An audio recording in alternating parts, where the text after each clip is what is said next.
Good morning dear students, how are you? बेटा, UP NEET का round 2 की counselling का शेड्यूल यानी कि नोटिफिकेशन आ चुका है। 5 सितंबर 2024 का नोटिफिकेशन है। ऑनलाइन पंजीकरण एवं अभिलेख अपलोड करने की तिथि, पंजीकरण मतलब रजिस्ट्रेशन, ऑनलाइन रजिस्ट्रेशन और जो आपके डॉक्यूमेंट्स हैं उनको अपलोड करने की जो तिथि है वो 9 सितंबर को 11 बजे से लेकर 13 सितंबर को 11 बजे तक है। पंजीकरण धनराशि यानी रजिस्ट्रेशन अमाउंट एवं धरोहर राशि यानी सिक्योरिटी अमाउंट को जमा करने की तिथि 9 सितंबर को 11 बजे से 13 सितंबर को दोपहर 2 बजे तक है। मेरिट सूची को घोषित करने की तिथि ये 14 सितंबर को मेरिट सूची आ जाएगी और जैसे ही मेरिट आ जाती है तो काफी कुछ क्लैरिटी हो जाती है कि किस लेवल तक कट ऑफ जा सकता है। चॉइस फिलिंग एक इंपॉर्टेंट डेट हमेशा होती है, वो 14 तारीख से लेकर के 18 सितंबर तक करना है।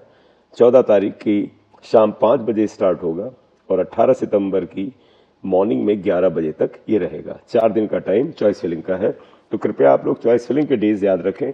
14, 15, 16, 17 और 18 को मॉर्निंग 11 बजे तक। सीट आवंटन तथा परिणाम घोषित करने की तिथि ये 19 सितंबर को आपका रिजल्ट आ जाएगा। उसके बाद आवंटन पत्र यानी अलॉटमेंट लेटर को डाउनलोड करने तथा प्रवेश लेने की जो तिथि है वो 20 सितंबर 2024 से 25 सितंबर 2024 है। 6 दिन का टाइम आपके लिए उपलब्ध होगा। कुछ इंपॉर्टेंट पॉइंट्स होंगे, आप उन्हें जरूर ध्यान दीजिएगा। पहला पॉइंट है यूपी नीट यूजी 2024 के शासनादेश ब्रोशर के निहित निर्देशानुसार अभ्यर्थी अपनी अर्हता का आंकलन स्वयं करें। मतलब आपकी एलिजिबिलिटी क्राइटेरिया क्या है ये ऑलरेडी आपको पता है, लेकिन अगर फिर भी डाउट है तो ब्रोशर को एक बार ध्यान से पढ़ लें और ब्रोशर में वो कॉलम पढ़ लें जिसमें एलिजिबिलिटी क्राइटेरिया के बारे में डिटेल दिया गया है। प्रथम चक्र की काउंसलिंग से पंजीकृत ऐसे अभ्यर्थी जिनके द्वारा प्रथम चक्र की काउंसलिंग हेतु रुपए 2000 पंजीकरण शुल्क जमा किया गया है, ऐसे अभ्यर्थियों द्वारा द्वितीय चक्र की काउंसलिंग में प्रतिभाग किए जाने हेतु पुनः पंजीकरण एवं पंजीकरण शुल्क जमा करने की आवश्यकता नहीं है। जिन लोगों ने बेटा फर्स्ट राउंड में रजिस्ट्रेशन करा लिया था, 2000 रुपए की फीस जमा कर दी थी, उनको सेकंड राउंड में दोबारा रजिस्ट्रेशन कराने की और रजिस्ट्रेशन अमाउंट यानी 2000 रुपए जमा करने की जरूरत नहीं होगी। ध्यान से सुन लीजिएगा, अगर आपने राउंड 1 में रजिस्ट्रेशन करा रखा है तो राउंड 2 में आपको रजिस्ट्रेशन कराने की जरूरत नहीं है, न तो उसका रजिस्ट्रेशन अमाउंट जमा करना है।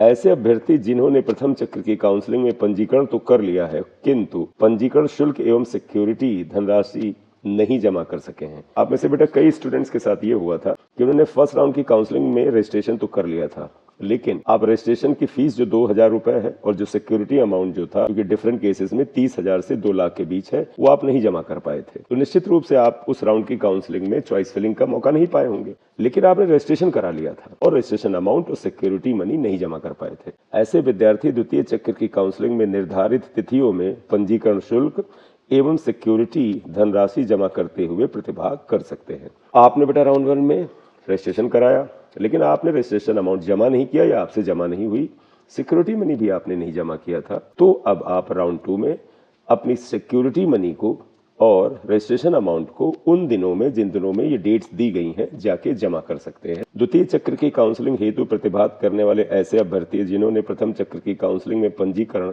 नहीं कराया था, ऐसे अभ्यर्थियों द्वारा वेबसाइट, ये जो वेबसाइट है इस पर ऑनलाइन पंजीकरण शुल्क 2000 रुपए जमा करते हुए पंजीकरण कराना अनिवार्य होगा। ऐसे विद्यार्थी जिन्होंने राउंड 1 में पार्टिसिपेट ही नहीं किया था, कोई रजिस्ट्रेशन नहीं किया था, तो उनको बेटा इस वेबसाइट पे जाना है, रजिस्ट्रेशन करना है ऑनलाइन मोड में, रजिस्ट्रेशन अमाउंट पे करना है और सिक्योरिटी मनी सब कुछ पे करना होगा। द्वितीय चक्र की काउंसलिंग में प्रतिभाग किए जाने हेतु नए अभ्यर्थियों द्वारा धरोहर राशि राजकीय सीटों के केस में 30,000 रुपए, निजी क्षेत्र के मेडिकल कॉलेज के लिए 2 लाख रुपए तथा निजी क्षेत्र के डेंटल के लिए 1 लाख रुपए ऑनलाइन जमा किया जाना अनिवार्य है। तो ये आप जानते हैं कि राउंड 2 की काउंसलिंग अगर आपको करना है और आपने राउंड 1 में पार्टिसिपेट नहीं किया था, सीधे राउंड 2 में आए हैं, तो आपको सिक्योरिटी मनी जो है 30,000 या प्राइवेट के केस में 2 लाख और प्राइवेट डेंटल के केस में 1 लाख है, वो जमा करना होगा। ये पॉइंट बड़ा इंपॉर्टेंट है। देखिएगा, प्रथम चक्र से अनअलॉटेड, एडमिटेड, नॉट रिपोर्टेड अभ्यर्थियों को द्वितीय चक्र की काउंसलिंग में प्रतिभाग किए जाने हेतु पुनः सिक्योरिटी धनराशि जमा करने की आवश्यकता नहीं है।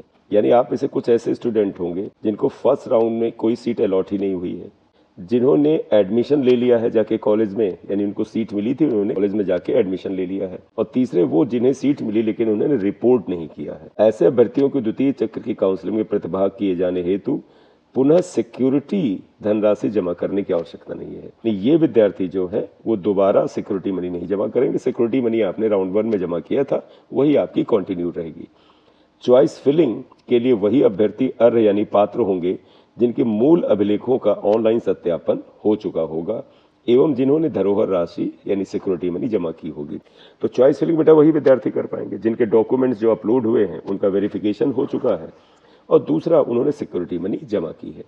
ऐसे अभ्यर्थी जिनके द्वारा प्रथम चक्र की काउंसलिंग में समयांतर्गत वैध अभिलेख ऑनलाइन अपलोड न किए जाने के कारण उनके अभिलेखों का ऑनलाइन सत्यापन नहीं हो सका था, अथवा प्रथम चक्र की काउंसलिंग में जिन अभ्यर्थियों के अभिलेख वैध न पाए जाने के कारण रिजेक्ट कर दिए गए हों, वे द्वितीय चक्र की काउंसलिंग में पंजीकरण के समय वैध अभिलेख ऑनलाइन अपलोड कर अभिलेखों को पुनः सत्यापन करा सकते हैं। यहाँ पे 2 तरह के कैंडिडेट्स के बारे में बताया है। पहला, ऐसे अभ्यर्थी जिन्होंने फर्स्ट राउंड की काउंसलिंग में जो लीगल आपके डॉक्यूमेंट्स हैं, जो ओरिजिनल डॉक्यूमेंट्स हैं, उनको अपलोड नहीं कर पाए थे और उनका ऑनलाइन वेरिफिकेशन भी नहीं करवा पाए थे, या फिर ऐसे विद्यार्थी जिनके फर्स्ट राउंड की काउंसलिंग में जो अभिलेख थे यानी डॉक्यूमेंट्स थे वो वैध नहीं पाए गए थे, यानी आपके जो डॉक्यूमेंट्स थे उनको उन्होंने वैध या वैलिड नहीं पाया था और इस वजह से उनके प्रवेश को या उनकी काउंसलिंग में पार्टिसिपेशन की प्रक्रिया को रिजेक्ट कर दिया था।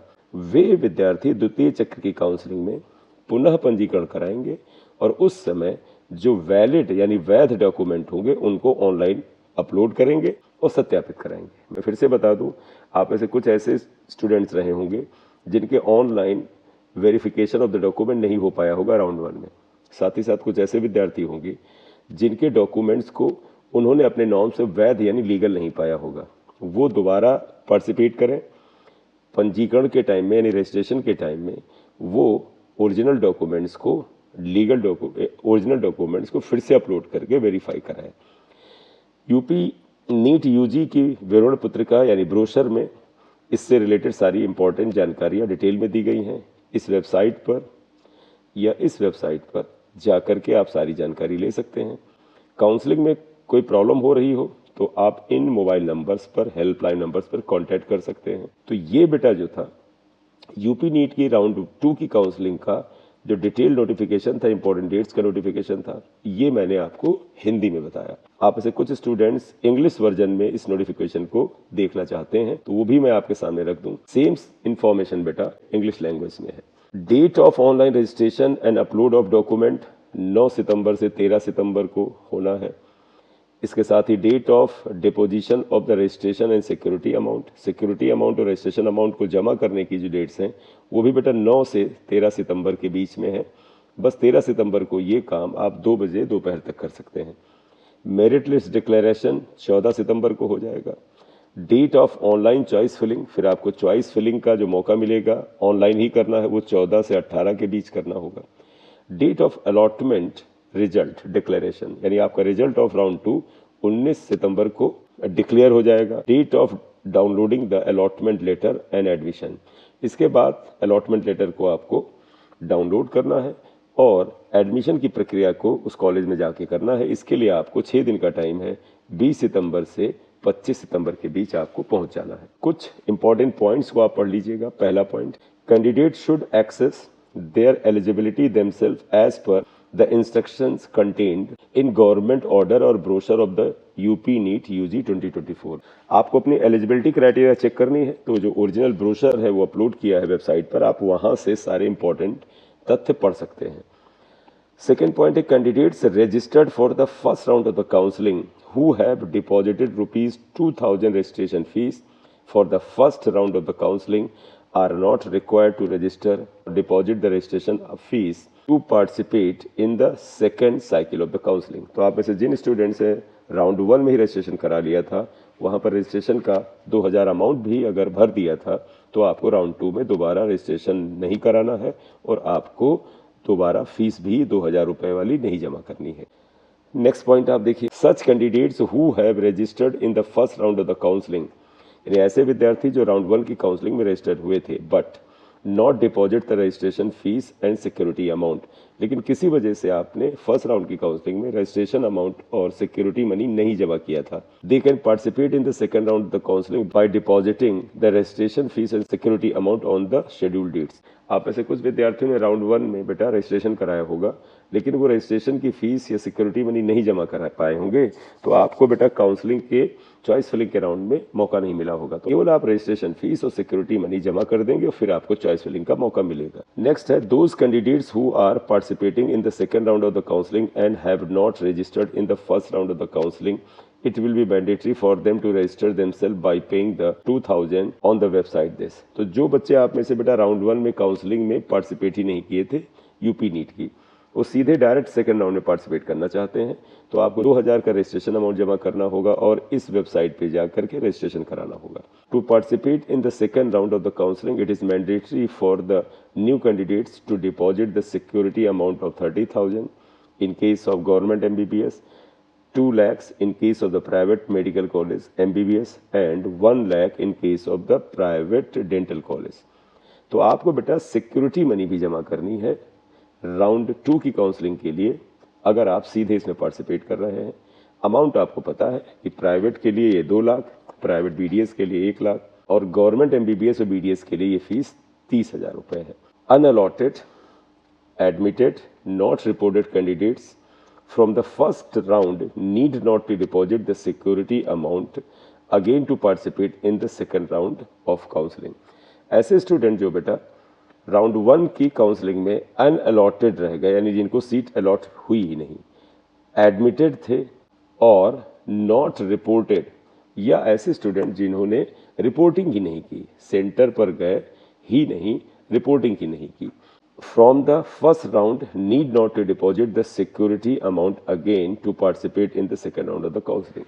तो आप में से ऐसे बच्चे जिनको फर्स्ट राउंड में सीट अलॉट ही नहीं हुई, या सीट अलॉट हुई उन्होंने एडमिशन नहीं लिया, या सीट अलॉट हुई और उन्होंने एडमिशन ले लिया, इन सभी स्थितियों में आपको दोबारा सिक्योरिटी मनी जमा नहीं करना है। Only those candidate will be eligible for the choice filling whose original documents have been verified online and who have deposited the security amount। केवल वही लोग बेटा चॉइस फिलिंग कर पाएंगे जिनके डॉक्यूमेंट्स का वेरिफिकेशन हो चुका है और आपने सिक्योरिटी मनी जो है जमा कर दी है। सिक्योरिटी मनी जमा करना और ओरिजिनल डॉक्यूमेंट्स का वेरिफिकेशन होना ये एक तरह से मस्ट कंडीशन है, ये होनी ही चाहिए। Such candidates whose record could not be verified online due to not uploading valid documents online in the time of the first round counseling। ऐसे बच्चे आप में से जिन्होंने फर्स्ट राउंड की काउंसलिंग में पार्टिसिपेट किया था लेकिन किसी वजह से उनका वेरिफिकेशन ऑफ द डॉक्यूमेंट नहीं हो पाया था राउंड 1 की काउंसलिंग में, whose records were rejected in the first round of the counselling due to their record not being found valid can get their record re-verified by the uploading valid documents online at the time of registration of the second round counseling। आप ऐसे कुछ students ऐसे रहे होंगे बेटे जिन्होंने round 1 में registration कराया होगा लेकिन अपने डॉक्यूमेंट अपलोड नहीं कर पाए होंगे। दूसरा, उनके डॉक्यूमेंट्स में से कुछ डॉक्यूमेंट्स को इनवैलिड पाया था जो काउंसलिंग कमेटी है उन्होंने। ऐसे विद्यार्थी चाहें तो सेकेंड राउंड में वापस रजिस्ट्रेशन करके और काउंसलिंग कर सकते हैं सेकेंड राउंड की काउंसलिंग में। ब्रोशर के बारे में इस वेबसाइट पे जाएं और हेल्पलाइन नंबर है, इन पे कांटेक्ट करें। तो बेटा ये जानकारी जो थी यूपी नीट के राउंड 2 की काउंसलिंग से रिलेटेड थी और ये काउंसलिंग बेटा 9 तारीख से स्टार्ट हो रही है। अभी आपके पास 3-4 दिन का टाइम है। डॉक्यूमेंट्स जो इसमें लगने चाहिए वो आप तैयार कर लें। इस वीडियो में बेटा यही बात करनी थी। इस वीडियो में कुछ नई इन्फॉर्मेशन के साथ आपके सामने हाजिर होंगे। तब तक के लिए आप सभी लोग अपना ध्यान रखें। Thank you very much. This is M Singh sir here.